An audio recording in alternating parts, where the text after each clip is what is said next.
Hello नमस्कार दोस्तों, मैं सिद्धार्थ सांधु आपका 360 डिग्री क्लासेज पर स्वागत करता हूं। जी हां प्यारे दोस्तों, मैं हर दिन आप सब लोगों के लिए लेकर के आ रहा हूं 360 डिग्री वन शॉट सीरीज, जिसमें अपन इंपॉर्टेंट टॉपिक के बारे में बात करते हैं। तो आज के वीडियो में भी एक अति महत्वपूर्ण टॉपिक डिस्कस करेंगे, तो अंत तक जरूर बने रहेगा। चलिएगा शुरू करते हैं आज के इंपॉर्टेंट पॉइंट के बारे में। अब अगर मैं बात करता हूं दोस्तों किसके बारे में, ब्लड ट्रांसफ्यूजन के बारे में, क्या क्या कॉमन सवाल आपके सामने आते हैं। हालांकि बहुत पढ़ रखा होगा ट्रांसफ्यूजन, लेकिन फिर से दो चार लाइनों के सवाल निकालते हैं। ब्लड ट्रांसफ्यूजन करने के लिए आपके पास में क्या क्या ऑप्शन हो सकते हैं। पहली बात तो इमरजेंसी में इसके लिए प्यारे दोस्तों आपको ग्रीन कलर का कैनुला काम में लेना है। ग्रीन कलर का कैनुला काम में लिया जाता है, जो कैनुला कितने गोज का होता है, 18 गोज का कैनुला होता है। ठीक है, ब्लड ट्रांसफ्यूजन करने से पहले दो रजिस्टर्ड नर्स तीन टाइम चेक करेगी, थ्री टाइम उसको रीचेक करने की कोशिश करेगी ताकि कोई गलत नहीं हो। यानी मरीज का नाम है, ब्लड ग्रुप है, एमआरडी वगैरह, ये सारी चीजें बढ़िया तरीके से रजिस्टर्ड नर्स का मतलब जो जीएनएम है, जो बीएससी एमएससी पीएचडी है।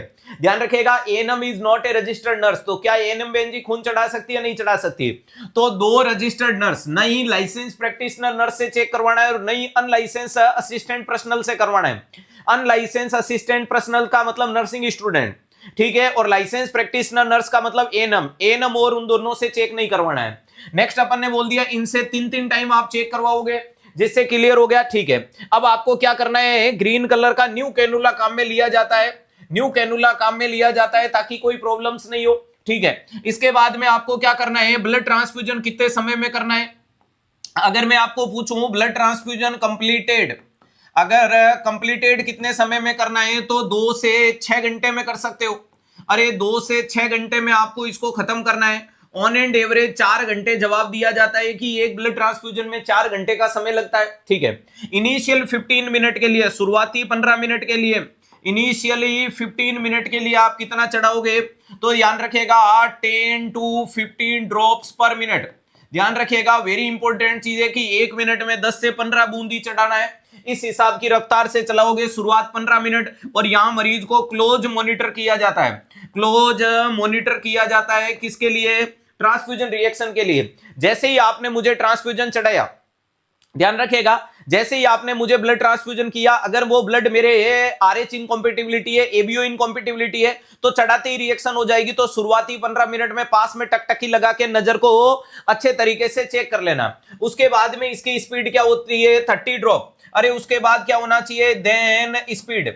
अरे उसके बाद स्पीड कितनी हो जाएगी, तो याद रखिएगा 30 ड्रॉप्स पर मिनट के अनुसार चढ़ाना है, जिसको आपको 2 से 6 घंटे में, ऑन एंड एवरेज 4 घंटे में खत्म करना है। ठीक है, नेक्स्ट इंपॉर्टेंट चीज है कि ब्लड ट्रांसफ्यूजन वाले मरीज में आपको एक नॉर्मल सलाइन 0.9% हैंग करके रखनी है, कि अगर मरीज को रिएक्शन हो गई तो एनएस चलाएंगे, आरएल नहीं चलाएंगे, D5 नहीं चलाएंगे। अगर आपने आरएल और D5 वगैरह चला दिया तो वो मरीज के अंदर क्या करवा सकता है, हिमोलाइसिस करवा सकता है। ठीक है, अगला इंपॉर्टेंट सवाल आपके सामने आता है कि अगर मरीज में रिएक्शन हुई, अगर ध्यान रखिएगा आपके मरीज में रिएक्शन हुई, आपके मरीज दो प्रकार के हैं, एक है कॉन्शियस, एक तो है कॉन्शियस और दूसरा कौन सा है, अनकॉन्शियस देखने को मिलता है।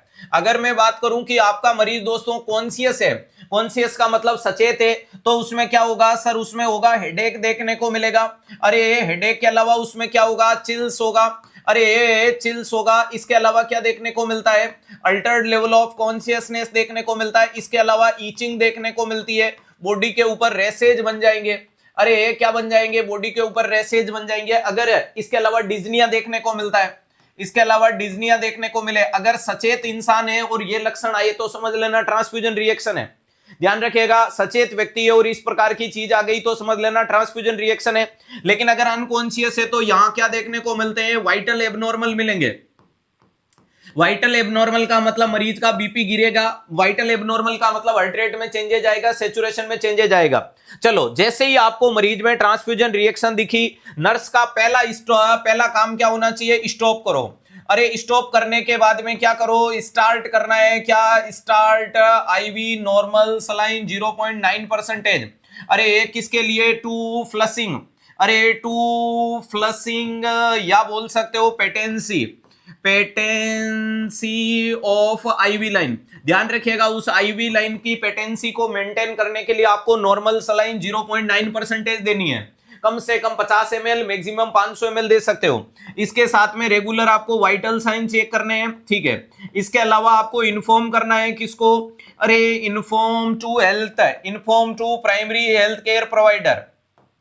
अरे किसके लिए किया जाता है, inform to primary health care provider को इन्फॉर्म किया जाता है। नेक्स्ट इंपॉर्टेंट चीज क्या देखने को मिलती है, डॉक्टर साहब जैसे ही आएंगे उसके बाद में आपको जो ब्लड बचा हुआ है, अरे ध्यान रखिएगा, उसके बाद में आपको ब्लड एंड यूरिन का सैंपल लेना है। अरे उसके बाद में आपको ब्लड एंड यूरिन का सैंपल लेना है, और ब्लड यूरिन के सैंपल में एग्जामिनर ने पूछ रखा है क्या मिलेगा, हिमोलाइसिस मिलेगा, कि जो आरबीसी टूटेगी, टूटी हुई आरबीसी, अरे टूटी हुई आरबीसी आपको यूरिन में मिलती है। उसके बाद में क्या करो, रिटर्न, अरे ध्यान रखिएगा, रिटर्न द रिमेन ब्लड, जो बचा हुआ ब्लड है उसको ब्लड बैंक भेज दो, return the remain blood to blood bank, ध्यान रखिएगा बचा हुआ ब्लड को ब्लड बैंक में वापस भेज दो। नेक्स्ट आपको यहां क्या करना है, डॉक्यूमेंटेशन कर देना है इस पूरे के पूरे स्टेप को। अरे लास्ट में इस पूरे के पूरे प्रोसीजर को जो आपने किया है, ट्रांसफ्यूजन रिएक्शन, इसको डॉक्यूमेंट कर दोगे। तो ये सारी चीजें इस प्रकार से होती है। नॉर्मल सलाइन से आपको फ्लशिंग करना है, जल्दबाजी में दूसरा मत करना। अब आपको बताइए कि इसकी रिएक्शन क्या हो सकती है। पुराना एक साइड इफेक्ट हो आपको क्या है, हाइपरकैलेमिया, क्या देखने को मिल सकता है, हाइपरकैलेमिया। इसके अलावा आप में क्या देखने को मिल सकता है, हाइपोकैल्सीमिया, हाइपोकैल्सीमिया।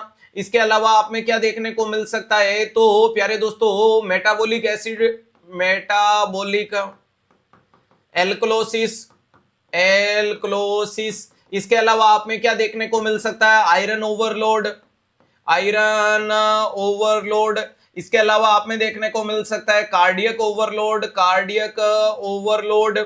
इसके अलावा आप में क्या देखने को मिल सकता है, सेप्टिसीमिया देखने को मिल सकता है, सेप्टिसीमिया देखने को मिल सकता है।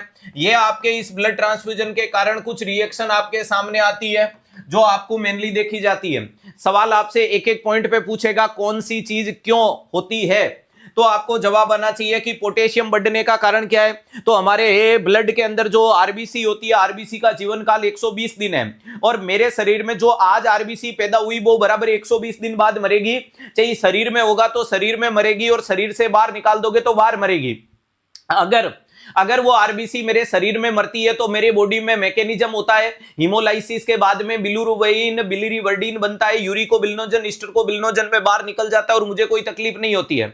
यानी मेरे बॉडी में बिलिरुबिन नाम का वेस्ट प्रोडक्ट जनरेट होता रहता है। लेकिन अगर ये मैंने ब्लड डोनेट कर दिया और उस बीटी की बैग के अंदर हीमोलाइसिस हुआ या उसके अंदर आरबीसी मरी, तो वो आरबीसी वहीं रहेगी। हाँ, और जब वहां सेलुलर डिस्ट्रक्शन होता है, और सेलुलर डिस्ट्रक्शन होता है तो इंट्रा सेलुलर फ्लूइड का नाम क्या है, मोस्ट कॉमन कैटाइन, तो आपका जवाब है पोटेशियम। तो प्यारे दोस्तों उस मरीज में पोटेशियम बढ़ेगा या नहीं बढ़ेगा, बढ़ेगा।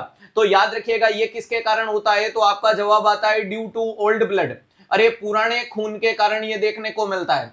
किसके कारण देखने को मिलता है, पुराने खून के कारण ये देखने को मिलता है। और वेरी इंपॉर्टेंट चीज है कि इसीलिए रेनल फेलियर जैसे मरीजों को कभी पुराना खून नहीं चढ़ाया जाता है। दूसरे नंबर पे हाइपोकैल्सीमिया, तो हमारा ब्लड में एक प्रिजर्वेटिव है जिसका नाम है सिट्रेट, और ये सिट्रेट होता है वो कैल्शियम के साथ बाइंड होता है क्योंकि वो एंटी कैल्शियम एक्टिविटी दिखाता है। तो ये किसके कारण होता है, due to citrate, due to citrate. और प्यारे दोस्तों ये जो आपका सिट्रेट नाम का एंटीकोएगुलेंट होता है, ये हमारी बॉडी में जाकर के कैल्शियम को बाइंड कर लेगा और किडनी के माध्यम से यूरिन में बाहर निकल जाएगा, जिसके कारण हाइपोकैल्सीमिया।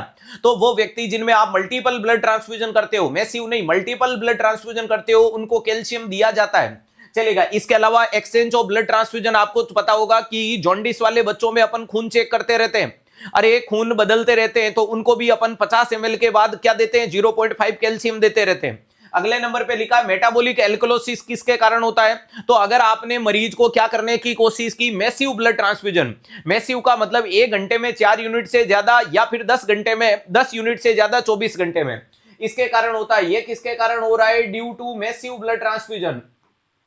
याद रखिएगा मैसिव ब्लड ट्रांसफ्यूजन के कारण क्या देखने को मिलता है, मेटाबॉलिक एल्कलोसिस देखने को मिलता है, क्योंकि ये जो सिट्रेट होता है ये बाइकार्बोनेट नेचर का होता है। सिट्रेट को खट्टा मत समझ लीजिएगा, एसिड मत समझ लीजिएगा, ये बाइकार्बोनेटिक नेचर का है।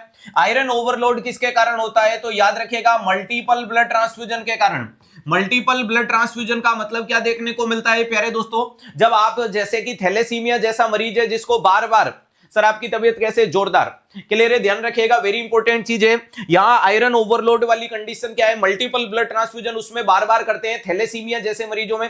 और जब बार बार खून चढ़ाते हो तो आयरन ओवरलोड हो जाता है, उन मरीजों को अपन चिलेसिन थेरेपी देते हैं, यानी डेफ्रोक्सामाइन नाम की दवाई दी जाती है। नेक्स्ट हो गया कार्डियक ओवरलोड कब होगा? जब आप मरीज को फास्ट ब्लड चढ़ा दोगे। अरे आप मरीज को क्या कर रहे हो? फास्ट ट्रांसफ्यूजन कर रहे हो, ट्रांसफ्यूजन। और फास्ट ट्रांसफ्यूजन का मतलब क्या हो गया? Less than 2 hour. अगर आपने 2 घंटे से पहले मरीज में चढ़ा दिया तो उसके अंदर क्या हो सकता है? तो आपका जवाब आएगा कार्डियक ओवरलोड हो सकता है। और सेप्टिसीमिया क्या है? इसको बोलते हैं डिलेड ब्लड ट्रांसफ्यूजन, यानी बहुत लेट कर दिया, बहुत धीरे धीरे चढ़ा दिया। अरे इसको क्या बोला जाता है? Delayed blood transfusion. और डिलेड ब्लड ट्रांसफ्यूजन का मतलब मोर देन 6 आवर, 6 घंटे से ज्यादा समय ले लिया तो ये हो सकता है। इसके अलावा एक साइड इफेक्ट और आता है जिसको बोलते हैं कार्डियक डिसरिथमिया। अरे एक नाम और आता है दोस्तों जिसको क्या बोला जाता है? कार्डियक डिसरिथमिया बोला जाता है। क्या बोला जाता है? डिसरिथमिया। और कार्डियक डिसरिथमिया किसके कारण होता है? एक और होता है आपके सामने जिसको बोला जाता है ट्रेली। अरे क्या बोला जाता है? ट्रेली। तो ध्यान रखिएगा, कार्डियक डिसरिथमिया का मतलब होता है due to cold blood transfusion. अरे ड्यू टू कोल्ड ब्लड। ध्यान रखिएगा, अगर आपने मरीज को ठंडा खून चढ़ा दिया तो दिल को सर्दी लग जाएगी। ध्यान रखिएगा, अरे वेरी इंपॉर्टेंट चीज है कि दिल को क्या लग जाएगी? ठंड। और ठंड लगेगी तो वो दिल नाचेगा।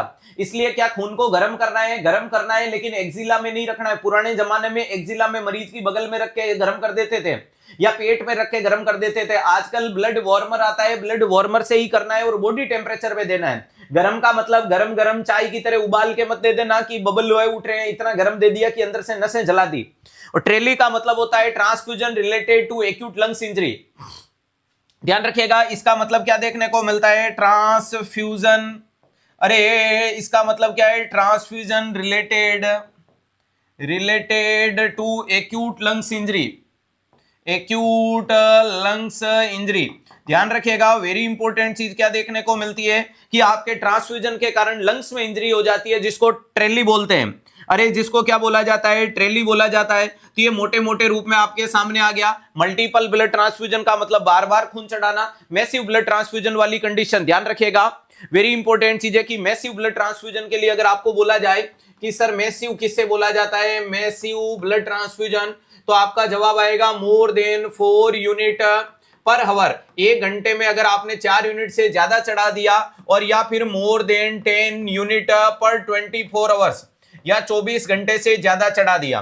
ध्यान रखिएगा, वेरी इंपॉर्टेंट चीज है कि ये आपके सामने दो कंडीशंस आपके किसके लिए इंडिकेट होती है? मैसिव ब्लड ट्रांसफ्यूजन के लिए देखने को मिलती है। इसी के साथ बोलो संवरिया सेठ की जय।